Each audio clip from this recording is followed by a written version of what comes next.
All right, boys and girls, ladies and gentlemen, we are live from the road. It is live time. And on top of that, it's Friday, April 11th, 3:45. Today on the show, we're going to have Swamp Man, and we're also going to have David on the show today. Hope you guys enjoy it. They'll be in here soon. Got a lot to talk about and excited to do it. We got some big time announcement and some big time news as well. So, yes, going to be fun. Hope everybody's having a great day. We are in the 24 area right now. We are on 24 West, and they just had a full fatality accident. And yeah, it sucked. Swamp Man, what's going on, brother? Yay! Live action. That's right. Live action, man.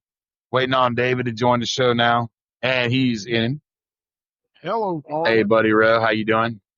Oh man, if I was doing got any any better, better? they'd find a way to put a tariff on me. If I was doing any better, the good Lord himself couldn't stand me. Come on. Come on now. Well, Hell, if I had David's money, I could throw mine away. I'm talking about, come on. right on. So we have some pretty big news. If you're listening live or you're listening later, first of all, your guy on the road here, Swamp Man and David, which we're going to start calling David Blue. Blue, David has been specifically asked to be called Blue. By the way, 24 eastbound, you guys remember I told you there was a huge wreck? Right? Yeah, it's literally it's a pile up. It's like 5, 6, 7 semis, 2 cars. It's literally like 5-car pile up on the bridge going this way. Wow. Yep. 1 fatality going eastbound, 3 semis involved. Yeah, it's pretty bad. So if you're going 24 east right now over the Mississippi coming in, from Missouri, you in trouble. David made an official request to be called Blue on the show. So we might be calling him Blue. I don't know. What do you think about that, Johnny? My boy Blue. I guess you could call him Blue Ball. I'm heading to Illinois and then Missouri. So yeah, it's pretty bad right now at the Illinois line. Got some big news too. Thank you to all the listeners and all the supporters that support this show. We've got listeners all the way from Maine to Alaska, and we've even got some listeners in Berlin, Germany. So thank you guys for all the listens, and I appreciate you guys for everything you do, because without listeners, we wouldn't have a show. We wouldn't have a podcast. We wouldn't have anything. And even though we do it by ourselves, it wouldn't be the same. And we enjoy putting the content out there for you guys. So I hope you guys are digging what we're putting out. You know what I mean? Swamp Man, where are you at right now in the country, bro? I'm over here in Idaho, Linsbury, Idaho, on I-84. Okay. West. David, what about you? Me? Hell, I'm over here in Arkansas. Whereabouts Arkansas are you at? Little Rock. Okay. Little Rock, Arkansas. You already went through all this horrible traffic tonight. Oh, yeah. Right. I'm going to let you take this one, David. We have a huge announcement, and I think we can pretty much make it. I'm going to let David take. David's in charge of PR. I'll let you take this one, buddy. Tell the new listeners, existing listeners, tell the public who's listening later what is going on next week. Big week. Give me a yeet, Johnny. Hey, Swamp. Yeah, give me one of them. Tell us what's going on. Explain the situation and not so fine detail, but just tell the listeners what's going to happen next week and what we have in store for them. So, as a truck driver out here, you got certain things you use and certain things that you acquire. Y'all hear me? Oh, okay. Well, you got certain things that you use and certain things that that you need to have out here, and as far as products and whatnot. And we have a really big company that, if you're a truck driver, you know it well. And I spoke with the owner of said company, Van, out there at Bull Snot, and Mr. Van will be on our podcast next week. We are super excited. So let's say that one more time, just because it was a really good job reaching out to him. He's a really cool dude. What I hear, he's excited Super to be nice on the guy. yeah, he's excited to be on the show. Hey, honestly, go ahead and say it one more time. I think it deserves a round of applause, if you ask me. Oh, I agree. We got Van. I mean, Mr. Van over at Bull Snot. He's a phenomenal guy. He's coming on the podcast. Right on. And Let's hear a round of applause for now, that. it's funny because, I just think that it deserves a round, man. Personally, it's just me. Sorry, but that deserves. That guy's a legend. You know what I mean? Right. Oh. Legend in the industry. Great products for truckers, by truckers, for truckers. So, hold on 1 second, guys. I'm gonna have to interrupt the transmission. Hey guys, they got the wreckers out there now. You're not gonna be sitting much longer. They're almost done. They got about 10 more minutes and they're out of there. 10 minutes was out of here. Yeah, they got the last car now. All right. I'm not gonna entertain those cats no more. Anybody got anything they want to bring up before we get to the show today? Great big news for next week. That's going to be Wednesday around 4 p.m. We're going to confirm that with him and his people, but just be looking next week for that live show, Tales from the Road, live action, what Swamp Man always says. We're going to have Mr. Van from Bull Snot on, and it's going to be in a great show. He said no holds barred. He's down to talk about whatever. I think I'm going to get Mr. Van to admit that he thinks there's a Bigfoot. I don't know. That's just me. But we'll see. What is it with you and this Bigfoot? Bro, I want to see the creature. Okay? I believe he exists. Swamp Man, Bigfoot, real or not real? Swamp Man's not here. David, Bigfoot, real or not real? I think Bigfoot is a truck driver that's been on the road for a year and hasn't shaved his face or gotten a haircut. So you think it's a guy out here? Rob. Listen, Swamp Man, seriously, Bigfoot, do you believe or are you a non-believer? I don't believe in Bigfoot. That's blasphemy. When I was a kid, That's blasphemy, I believed in Bigfoot. But that was a monster truck when I was a kid. I don't even know if that's still around. Bro, I believe in the creature. I believe one day we're going to see one, a dead body. We're going to have it for science, and we're going to be able to study the creature. Yeah, they did. It was on Harry and the Hendersons. Yeah, a long time ago. Great movie. That was a good movie. Great movie. Great costume. That movie was phenomenal. You remember the end of that movie? You guys remember the end of that movie when he walked out and like his kids and crap were out there? You remember when there's like 6 or 7 of them at the very end of the movie? Yeah, that was pretty dope. Oh yeah, that was pretty dope. Hey, ski. Right? The noise of the siren hanging out the window. What's that now? You know what I think about when I seen the damn. I said, do you know what I think about whenever he was hanging out the window doing the siren? Oh yeah, I think about Rob hanging out the window going down 75. That's right. Him. There's your big. When I see a brother trucker, I just gotta hang out the window and honk that air horn. Remember, guys, we're live from the cab, live from the road, live action, full contact. We are in the cab right now, hands free, coming to you from all across America. We got one out west. I'm over here in Illinois. We got David's over there in Arkansas. Guys, we are out here for you. We're trying to let you guys know, get your thumb on the pulse. I like to start off with a little talking point that's kind of been on my mind, and I want to hear you guys' opinions. I'm going to take the backstage after I ask this question. I'll give it to Swamp Man first. I would like to create a better truck stop experience.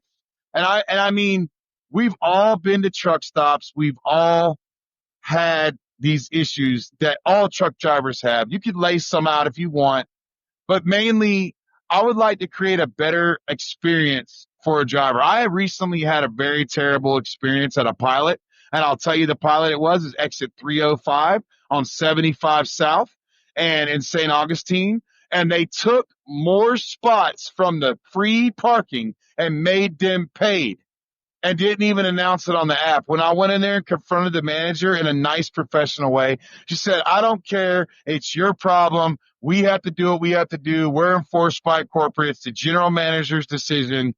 Dude, I want to create a better truck stop experience. Swamp Man, I want to know your opinions and thoughts on this issue. Go.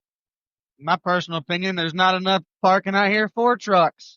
I mean, especially in Florida and on the Northeast, it's just very hard. You got to be parked by a certain time. Now, out west, Montana and such, it's very easy because it's very large and wide open. Parking's everywhere. You can park off on a ramp. You can park off on a big shoulder. It's everywhere. And now, as far as experience in a truck stop, I think the showers could be cleaner because I've seen them go in there, spray some lung in the air, and run a towel across the floor and call it clean. And then call a shower number, and that's not clean. Another thing is coffee. How hard is it if they're on night shift and the store's not busy? How hard could it be to put on a fresh pot of coffee for somebody coming in working night shift? That stuff should be made at all times. Yeah, I agree. I definitely agree. Cause like the bathroom thing, that I know they're trying to pump these. See, and I know what the problem with that is. The problem with that is they've got one maintenance person and they used to have 3 or 4. And that's not a money thing. They've got money because they get all the money from the cars because they direct everything towards the cars. We've talked about this before. The 4-wheelers. They don't even clean the bathroom. I go in there and there's urine and feces on the toilet, which is insane. I don't even know how that gets there. I guess truck drivers have to always be animals. But mind you, I give showers to homeless people all the time, and I'm not ragging on the homeless community, but there's not just truckers, there's RVers. There's a lot of people using those showers. David, what is your thoughts on a better truck travel center, whatever you want to call it, experience? Honestly, I feel the fact that we spend so much money in these truck stops, whether it's, I don't do it, but food, products for our jobs, Just fuel alone. Yeah. And God forbid we blow a tire and we get it changed there or anything like that. I don't think they should charge us for parking. I really don't. I do not feel like truck drivers should have to pay for parking. It's not like we're doing like Uber, we're running products for the American people from California to Florida, all over the U.S. It's, it just shows that there's a total lack of respect. There's no appreciation for a truck They driver. have no respect, no appreciation for truck drivers. Now, I'm not going to be pro driver on this completely because there are certain demographics of drivers that shouldn't be out here. I personally, I know it's an old school mentality. I don't believe you should be riding around in flip flops. Well, before we get to that, because before we get to that, I do want to touch demographic. I was going to bring that up, the next demographic of truckers. I would like to touch base on the parking real quick. We're just going to come back to it. The parking was never a thing. It was never a thing. When you were driving a truck, if you were in Miami or you were in like some backwoods Illinois area, there was always that one mom and pop place that, they would have paid parking. But if you bought some food or you went in there and you like ate something or you bought some candy or whatever, there was always free parking. Okay. And the ELD mandate, I believe, is making it impossible for drivers to find parking, and the hours of service rules, and the fact that the states can't even do like Arkansas and them do, where they every 100 so miles you have parking. I think that parking is insane. I think that you should not have to pay to park. And I think that if you have charging people to park to drive a truck, you should not allow RVs, box trucks, hot shots. Oh, you guys, hot shot. Listen, if you're a hot shot driver, you're listening to the show, I respect you, but you're not a truck driver. Okay. You are a pickup truck driver with a trailer. You could go park anywhere. And the thing about that is, in my opinion, these people get government kickbacks and federal money for being diesel run operating places, but yet they want to shortchange the truck driver. They want to put too much money into the truck stop, i.e., what do you mean? They want to put that brand new coffee and all that crap that we don't even care about, all this stuff that we don't even need, and not even give us but 2 aisles to get tools and equipment when you've got latte and cafe mocha and center rolls and all this stuff. You have no driver lounges. You have too expensive washers and drivers. The driver lounges are now arcade rooms at most of these places. There's no restaurant that you can get a decent meal. The list goes on and on. And I believe that it should be some government restriction or law that tells a truck stop, if you are going to be a truck stop, if you're going to get some money from us, because they do get money, you can look that up. They get grants and stuff. They get kickbacks. They should be required to only allow semi parking, and the paid parking thing is new. And eventually they're going to have it everywhere. And we shouldn't have to pay to go to work. And if that's the case, then we need to make a union like the Jimmy Hoffa days, But jumping back to the changing demographic of truck driver swamp man, before I get to David, let me hear your opinion on that. The changing demographic being the new driver, the new way they dress, the new way they walk, without hating on your fellow driver. Maybe educate or explain this new demographic of truck driver, in your opinion. Oh, I think if you don't show up, because at the end of the day, you're representing the company and yourself for where you're working. If you show up in your pajamas or your pants hanging around your waist, flip flops, you shouldn't even be loaded. You need to come. It should be like when you go to a store, shirt, shoes, and pants. You need to be presentable. I don't agree with the flip flops. It's okay to use flip flops in the shower, because who wants to put their feet on that nasty floor? You don't know what. I would never put my feet on that floor and get tetanus. Sir. David, changing demographic. What's the changing demographics you see?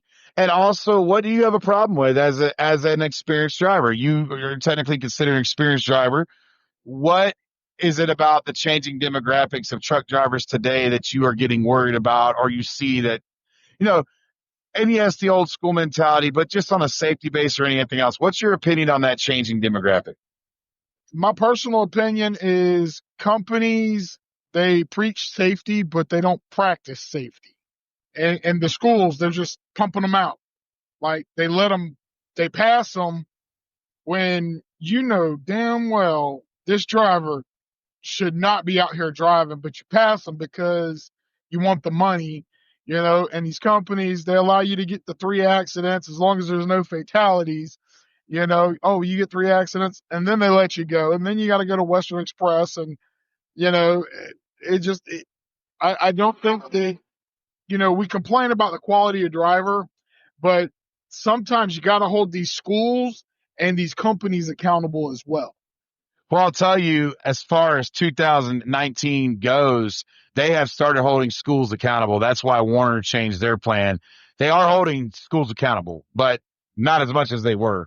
I do believe that the schools don't teach you what they should have taught you. It should not just be only the school that's held accountable. Well, no, they go back to the school. They should also go to the trainer, the person that signed off, because I know when you get out of school, you got to ride with a trainer. They should go to the trainer as well. My opinion. The problem with that, see, and I was a trainer. When I tell a company I can't sign off on a guy, they're going to put him with a guy. They're going to eventually sign him because it costs so much to train. Somebody else. Well, the cost of the trainee is like 20 grand or 10 grand or 6 grand, but the school, and in reality, you're paying 12,000, 15,000. I just got a little bit of a backup right there. You got a couple 4-wheelers with a fender bender waiting on a tow truck. The schools charge you $15,000 for a CDL. You need the left-hand lane, though. I think the schools that charge you $15,000 for a CDL, they should be accountable, because they shouldn't keep. If it costs more than 5-6 weeks, if you're paying $20,000, $8,000, $11,000, well, you're not paying it. You drive for the carrier, they pay it off. That's the trucking way. If you want to get in the truck and the carrier pays it, but still, you're still on the hook for that. They should train you, drop and hook and all that, not just the one drop and hook and then you're done. They should teach you. They should show you more than they show. And I do believe that the schools should have some accountability to that factor. The changing demographic of driver that I see out here is the driver that doesn't know how to trip plan, the driver that doesn't have enough food, the driver that doesn't know how to get himself off the road when he blows an airline, the driver that doesn't know how to replace a mud flap. Simple little things. The driver that when something starts making a funny sound, they call dispatch and they sit on the side of the road because their air conditioner doesn't work. That to me is the changing demographic that worries me, because that driver is so not prepared to be on this road. And there's some kind of link that's missing in the chain when a driver doesn't even know he needs basic necessities and basic skills. Okay. If you don't know how to use a wrench or a ratchet or something, I mean, I get that you don't want to work on equipment, but getting yourself down the road and getting yourself to a safe haven, that's a whole different game. I just believe that drivers should definitely know how to do basic things to these trucks. Change a little glad hand. What do you do when you have a little air leak in between your glad hand? Put a little grease on the grommet. These are things that younger Hey, I learned a drivers. trick the other day. What's that? Check this out. If you got a little pinhole in your fuel tank, soap, a bar of soap. Yeah. Where'd you learn that from, David? I learned it from this great man, named Swamp Man. He told me about it. Well, here's a fact as well. This is not a lie. This actually works to this day. If you got a hole in your radiator, you can crack eggs in that thing, and it will get you down the road. Only if it's a brass radiator. You That's can't correct. Do a plastic. No. Do a plastic. Yeah, not the new ones. If you have a metal radiator, galvanized as well, you crack an egg in that sucker, it will stop that leak. You can get 50 miles down the road. You got to add pepper to it. That's right. Got to add pepper, a binding agent. So just remember, there's little tricks on the road. Salt in that bad boy, and I'll eat that bastard. Just like I saw a great product at Pilot. It's $10. It's made by Napa. I've never seen this stuff. I was so amazed. There's a thing called shark bites. If you guys know what plumbing is, when you have two pieces of pipe, right? Well, let me explain it for them too. You guys know what shark bites are. Do you know what they are, David? Yes. So when you have two pieces of a PVC and a copper pipe, and you need to make the two, and you don't know how to weld because you got to weld copper, and you're just a DIY guy, you can take this metal ring, it's a coupling, shove it on the copper, shove it on the PVC. That's a shark bite. The teeth grab it, it seals it, it's compression. It's great. They make shark bite style couplings for air hoses now. You literally have a blow. You know how sometimes you drive and your air hose gets snapped, or maybe your glad hand blows out, or you turn too hard and younger drivers have that airline rip. You could make a clean cut, take it off those springs so you have a longer airline. You could shove this sucker onto your other airline, shove it on the other airline, and it's a quick shark bite connection to get you down the road. They're at Pilot. I've not seen them at Napa.com. I've only seen them at Pilot, and they are in the tool section. They look like little rubber couplings, and they literally do exactly what I say. How cool is that, dude? I've never even seen that for a truck. That's dope. And they're made exactly for the diameter of the hoses that are on your airlines. Even the ones that are underneath your truck, the whole 9 yards. They're like 3/4 or ½ inch or whatever. That's at Pilot? I'm going to have to swing in and grab some. I don't know if they're anywhere else, but I know at Pilot, if you go to the tool section where you find glad hand locks and crack, you'll find them. It's in a little package, a blue package, and there's two of them for $15 or $10. It's pretty amazing. I have to try those out. Not that I ever snap airlines, but Well, if you're driving down the road and you hit something and it snaps your airlines, bro, you can climb out of the truck and put them back together now. That's it. Because you just take your chamber bolt, put it in the middle, squeeze your spring, get off the road, crimp your airline with a vice grip, and roll out. You know what I mean? Oh, yeah. Yeah, it's funny you bring up the tool factor. So my mentor, when he came out, he didn't have tools on his truck. And I was like, dude, why do you not have tools? I mean, if these are things that you need to have on the truck, because he gave me the list of tools I needed when I got on my truck, but he didn't have the list he gave me. And he decided he was going to be an owner operator with a company. And he lost money because he would literally call road calls for them to adjust his tandems because he didn't have vice grips or a sledge. And he's no longer in the trucking industry, but he'd still be out here had he just listened. Well, let's talk about Get on the road. Swamp Man. Let's talk about this. Owner operator business, navigating complex and independent trucking. Owner operators that have one truck, what's their life like? Well, we're not owner operators, but we know owner operators, and some of us have leased truck, and some of us have done things with owner operators. I don't think it's a good time to be an owner operator. Personally, I don't. It's a horrible time. Now, mind you, and the rates. Right, and the double broking and the double booking of freight. I don't think being an owner operator right now is very profitable. Well, I made $4,000. I got this, I got that. Look, man, unless you're running port loads, unless you're running no def trucks, I think you're losing your ass right now as an owner operator. That's just me. I might not know what I'm talking about. If you think I don't know what I'm talking about, come on the show and correct me. But I think being an owner operator right now, unless you own your own trailer, I don't think it's very good to go get a loan right now and get a truck. I think it's bad news, bad timing. Well, I think people need to also understand there's a difference between being an actual owner operator and a lease purchaser. Well, let's go into that to explain the difference. Well, an owner operator means you own that truck outright. It is yours. A lease purchaser means you signed on with a company. You're basically leasing the vehicle with the option to buy in the end. Well, see, that's It's the like problem. on getting a Lexus. You lease That's it the with the option to problem. buy. That's the problem with all these new drivers. No offense, but a lot of them get that mentality of, oh, I want to be my own boss. I want to do this. Don't do that. Don't jump out of school and go jump in a lease purchase. Take your time and learn the industry before you even think about it. Look at the market. Look at the fuel. Look at the freight. That should be able to help you learn that stuff before you decide to do it. If you're not good with your finances, if you're not financially stable and know that you get a $6,000 check from a load and you're going to blow every bit of it, don't become a lease operator or owner op. Well, there's maintenance. There's fuel efficiency. That. There's logistic optimization, risk management, business planning, customer relation. I mean, we can talk about equipment financing, cargo security. I mean, the impacts of seasonal trucking. I mean, does the owner operator go home for Christmas because he owns his truck? Well, like you said, if you're leasing, you're taking a truck on, you're paying for everything, and you're getting a percentage of a percentage that, and you're paying all the bills. You're paying the fuel, the tire, and literally you have no backup plan and no safety net. And if you don't, 9 times out of 10, by the time you get in a lease purchase truck, it's already got miles on it, and that truck has already been basically paid off, and you don't realize it. You're just helping them finish paying it off. And what they don't, right. In it. And what they don't realize when they're leasing a truck is there's a depreciation market. If you don't know what that is, you do not need to lease a truck. Let me explain what that is. A depreciation market means most companies penalize you for driving too many miles on a lease. What? You mean I got to pay? Oh, yeah. They charge your paycheck if you depreciate that truck faster than they want it to depreciate per a chart.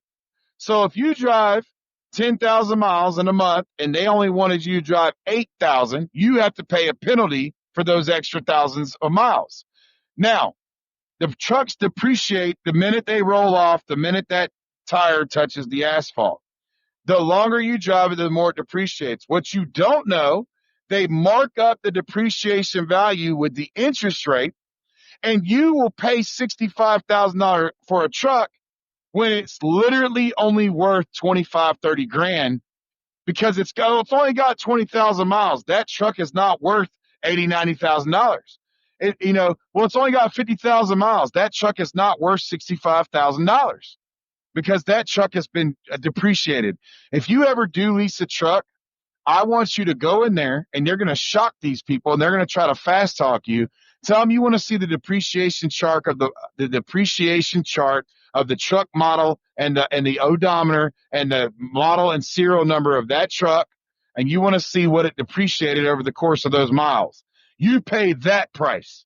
When they try to mark you up on interest, you go to the set interest rate, you lock it in, you put, I know this sounds crazy, put a balloon payment on it, because if you can't pay $65,000 off in 2 years, then you're going to release anyway, if you're just going to have to go to that. Amen. I honestly feel like with the lease purchase programs, and I didn't realize it when They're scams. it was first said to me, it's not for you to be an owner operator. It's not set up for that. It's set up to teach you. To learn. Yeah, to teach you how to own your own truck and operate your own business. And I think not made for you to buy it. People don't realize that because by the time you pay it off, the truck's already. Right. And I didn't mean. Did you guys hear the end of what I said? Right. Yes. Yeah, I got a phone call. I had to delete it. I didn't see who called, but it's just the Great's the one that taught me that. We got Lou Rock in the studio. Lou Rock, what's up? Speak, Lou Rock. What's up, everybody? What's up, Lou Rock? How you doing, buddy? You can talk if you want to. I don't know who this is, but somebody just popped into the show. If you're on the show, Make sure that nothing's running in the background. You've allowed the mic permissions. You got to allow permissions for, the app to run. So how you doing, buddy? Swamp Man, David, you there? Yeah, Yeah, we're I'm here. here. Okay. Yeah, we're doing good, man. He's texting right now. We're doing really well. We appreciate you showing up. Where's he calling from? I don't know. Yeah. Where are you calling from, Lou Rock? He's in the call. He's in the show, but I can't hear him talking if he wants to talk. Yep, everybody's doing good. It's nice to meet you. But yeah, so the lease thing is just a bad deal. It's just not right. And remember, if you do join the show, give your mic, you plug your little headset in or whatever you got. Make sure you don't have apps running. Make sure you don't have apps running in the background, and make sure you give the app permission to steal your soul and take your firstborn child, the whole 9 yards. Yeah, I wouldn't lease a truck unless I was team driving with my wife. But yes, Luck, we're doing great. I'm glad you're here. And everyone, he says, I hope everyone is doing well. Where's he? Ask him where he's calling Where are you from. calling from, Lou Rock? Where are you from, brother? Or sister? Driving from. Where are you driving Where are from you right now? driving from? You could type. He'll type us, or they'll type us in a little bit. I'd like to talk about cargo security. Have you guys heard about all this new theft and damages and all this stuff that's going on, especially out there in Texas right now? Have you guys heard about all the stealing and all the You hear people about getting? the 15 trailers that got broke into in Memphis? That's what I'm saying, dude. And they were backed up against the trees. They were backed up against the tree. Did you see that, Swamp Man? What's that? All the cargo getting stolen and stuff like that. No. Oh yeah, it was pretty bad. In Memphis, 15 trucks got broken into. Matter of fact, let me read that story. In Memphis recently, 15 semis got broken into. And I have that pulled up, and I'm gonna tell you right now. There's been reports of semi trucks targeted by thieves, including incidents where trailers were ransacked, packages were stolen. While a specific incident involving 15 semis was mentioned earlier, the search reported a detailed large-scale theft where several cars blocked the FedEx trailer driver, and the FedEx and it allowed the people to steal the packages. The Amazon driver was stopped by multiple individuals to break into their trailer. They're targeting theft. Guys, you got to be real safe out here. Seriously, be really, really careful when you're driving through these areas. Atlanta, Memphis, Laredo, Houston. Just be careful out here, man. Watch your surrounding. We talk about, security. We talk about all the time being safe on this road. And there's no suspects in custody right now. That's what's really scary. There's no suspects in custody. FYI. It's kind of bad. Oh, yeah. So, I think we need to really take some steps to make trucking great again. Oh, yeah? How would you do that, David? One, I would have in certain places, you got to have security. You have to. Armed security. AR-15s, M16s, I wouldn't give a damn. If you've ever picked up at the Nike plant, and not the plant, but the Nike distribution in Memphis, they're armed. M16s, AR-15s. I mean, I had a load that I picked up. It was a high security load, but I got a police escort for 100 miles. So, I mean, Well, I remember doing those high escort loads and stuff like that too, and you have to drive the 200 miles and stuff like that. It's getting scary out here. It's getting real scary out here. But you know why with some loads you do, they'll tell you to make sure you have at least a full tank of fuel before you stop, or at least drive 400, 500 miles. Oh yeah. The reason being because the regular car can't go the distance we can with our full tank of fuel. That's correct. That's why they like to make sure that you have enough fuel in your truck if it's a high security load, if it's a hot load. Yeah, because they're going to follow you. And a lot of people don't realize that we have to check in and call and stuff like that. It's very serious when you have a high value load. It's very important if you're a new driver or even an old driver that you just think you know it all. Please check in. Please do your check calls. Please do your due diligence. Watch in your mirrors, because right now I'm telling you, I heard this from a truck driver earlier, and it's kind of the truth. He was one of those know-it-all drivers, but he reminds me of someone I know. But You can't tell him anything. He's done everything. But he said, when that thing right there gets hungry, it doesn't matter what laws are in place. When that thing right there gets hungry, it doesn't matter. Lost the Front Ones entered the studio live. Welcome to the show, Lost the Front Ones. Welcome to Tales from the Road. We hope you're doing good. Here? Yeah, I'm here. Rob's breaking up really bad. Yeah, I'm breaking up a little. We have some people entering the show right now. Lost Front Ones entered the show. Welcome to the studio. Sweet. Yeah, I just seen that. Yeah, but yeah, just do your due diligence. Do your due diligence. Make sure you guys are doing your safety checks. And we appreciate all the support, guys. And if you guys want to talk, you want to call in or anything, we really appreciate you guys coming to the show. Let's talk about health and wellness. How are you guys doing with your health lately? And how are you guys doing with this food out here and stuff like that? I'm doing well. I ate out of the truck. I had an experience where I ate outside the truck and I got a little bit of food poisoning, but other than that, I've been eating out of the truck, making sandwiches and stuff, you know. Boyd the Noid. Best Boyd way. the Noid. Right. Yeah, me, I tend to eat out of my truck as well. Last night I ran into a situation where I couldn't find parking nowhere and there was nowhere for me to park. So I pulled into a Walmart, talked to the manager. They were like, normally we don't allow it, but you know what? Go ahead. You're good.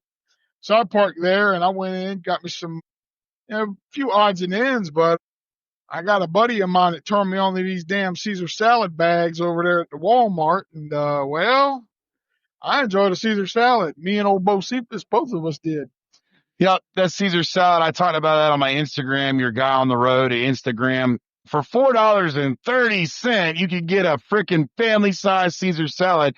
It comes with croutons, cheese, lettuce, dressing. It comes with everything but the bowl and the spoon. Oh, wait, it's even got a pepper pack. And I think it's got a fork in it, to be honest. So, yeah. It doesn't have a fork. Oh, it doesn't. Mine had a fork. I guess I'm special. I got mine out of Denver. I guess, they don't like plastic you're straws. a special ed. That's right. And hell, even if you don't have the bowl, rip one side of the bag and use the bag. Right. No, what I do is I got a little Walmart bowl. It's like $1. It's giant. So I love doing it. I got one with a little click top to it. Man, I pour it all in there. Take it up real good. Oh, man, hits the spot. Yeah, when I go to Denver, I stay at Walmart because I don't stay at the Flying J because it's like a dead zone and there's no internet and there's no cell phone service or anything. And it's just messed up. Zenell Black entered the studio. Welcome to the show. How you doing, buddy? Thank you for joining. We appreciate you listening. Welcome to Tales from the Road. I tell you what, just to get off topic, I know every one of us have a funny story out here that's happened to us on the road. Everybody. Oh, yeah. Rob, I'll let you go first, and then David, and I'll tell mine last. Y'all already know what mine is. I'll tell you a funny story. It's actually one day I was driving. I was a young driver. I was a new driver, and I don't remember where I was, going somewhere, some way. And the exit sign said to turn right for the interstate, but it was one of those weird exit signs, right? And I mean, I'm like 23. And I thought, so I turned immediately. I didn't know it meant like 10 feet. So I freaking turned and I went to this parking lot. And next thing you know, right, I'm in this parking lot or whatever. And I'm like, I don't know how I'm going to get out of this. So my co-driver's like, I don't know either, man. His name was Jeff Quimby. And I said, well, I'm just going to drive across the grass. I could do it. Dude, he said, I don't know, man. I was like, well, I need to back out. It's a big back road. Long story short, bro, I drove across the grass. Guess what? Got stuck. Then, no, but here's what's funny. I'm just thinking I can get out of this. I'm 23, 22. I can get out of this. No worries. I literally went to go to this dumpster. I peeled the dumpster lids off and I peeled the dumpster lids off and tried to put them under the tires and stuff like that. And oh man, it was just terrible. It was horrendous. And I couldn't get out of it. I was stuck. I was spinning my tires. The cops got called. They're like, we're going to have to call the owner. And oh man, it was just bad. And then my co-driver says, well, I told you not to do it, man. I was like, yeah, right.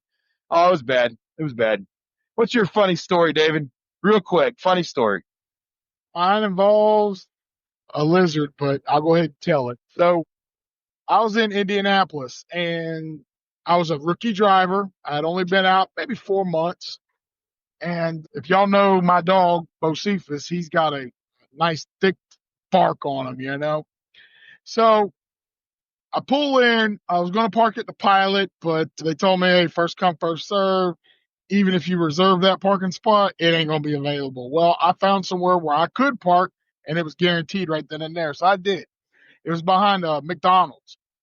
Now, a guy warned me. He says, hey, listen, about 9:30, 10:30, there's a girl going to come through here. She's probably going to knock on your door. I'm like, I don't care, whatever. So there's an older lady next to me. And there's a bunch of trucks everywhere. There's like 10 of us. There's an older lady next to me. There's me. There's a tanker on the side of us. And like clockwork, about 9:30 rolls around. I get the knock on my door. So I get up to go to the door. Well, the dog beats me to the door. So most lizards don't care for pets in the trucks. So she starts, kind of gingerly walking away. So I cracked that window about 6 inches and I yelled out the window, "Skitter, Bocephus, skitter, boy."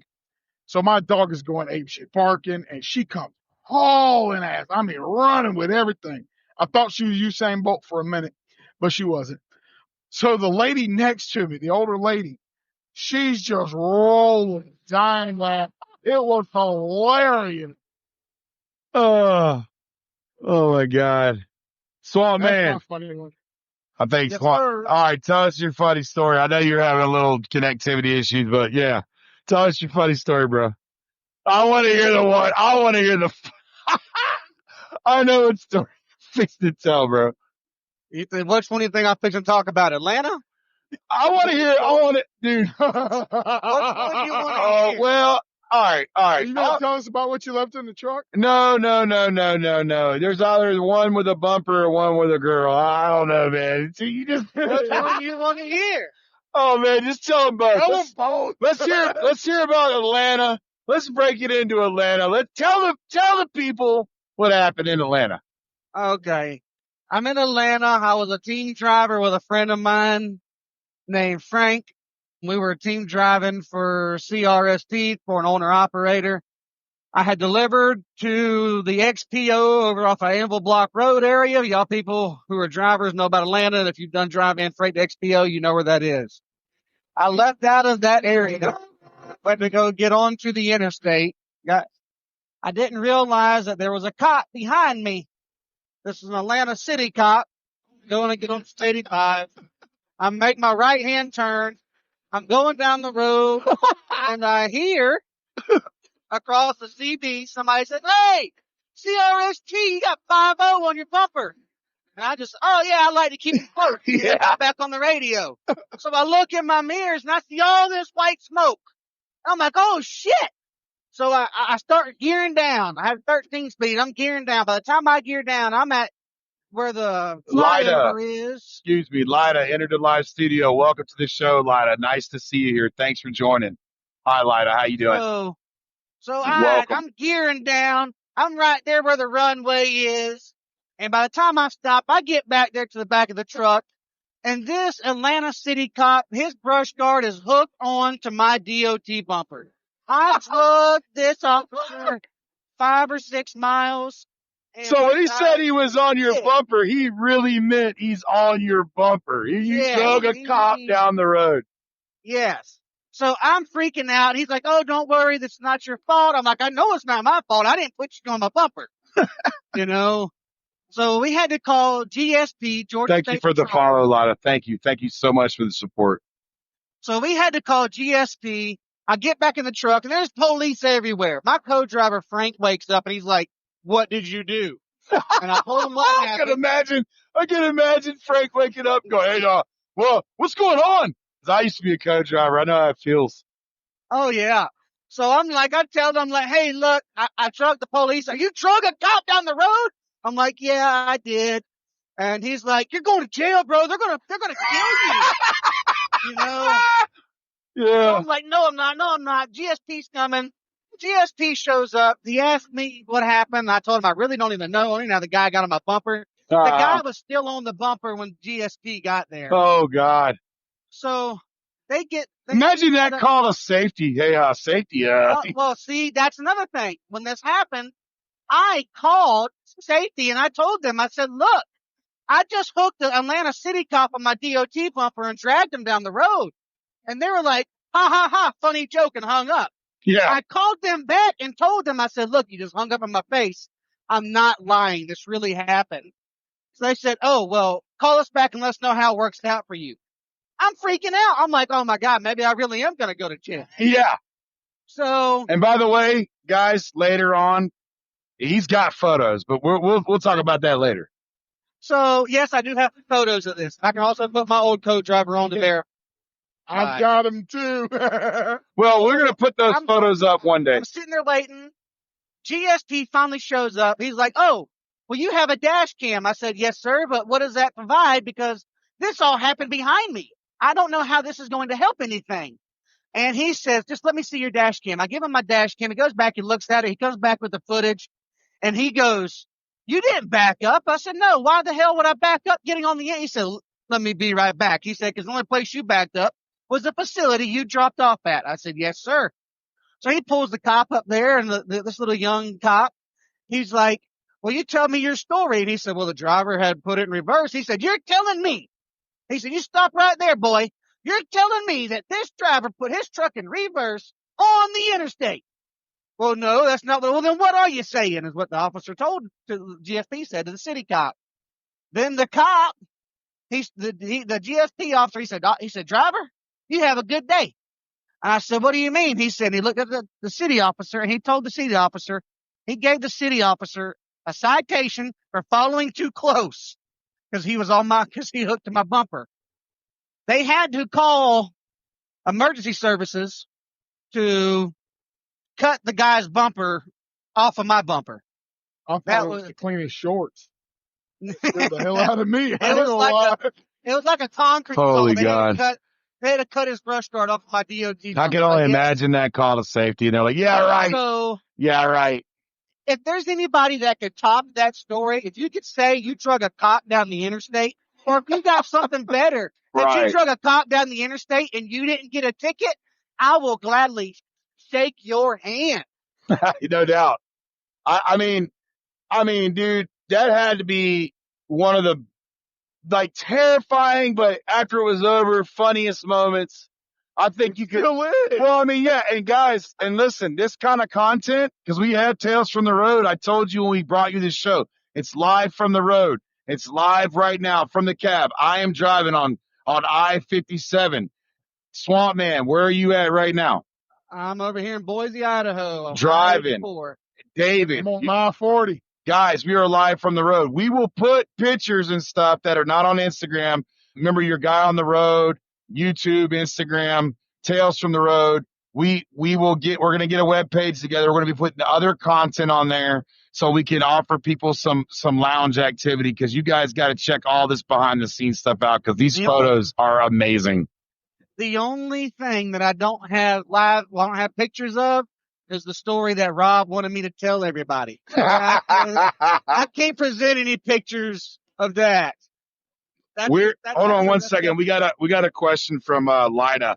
I'm from Florida. Wainwright, where are you from? Swamp Man. I'm from Florida. Swamp Man's from Florida, and David is from Florida. We from FLA, baby.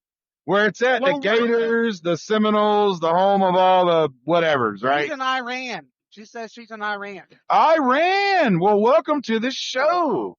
Welcome to the show, Iran, man. That's a long way away. That's awesome. That's cool. That is what's up.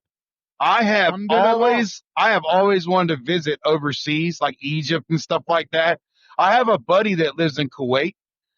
His name's Ahmed. He's a cool dude. We game together. I mean, y'all got some real cool stuff over there. So I'm glad that you're on the show, and welcome to Tales from the Road.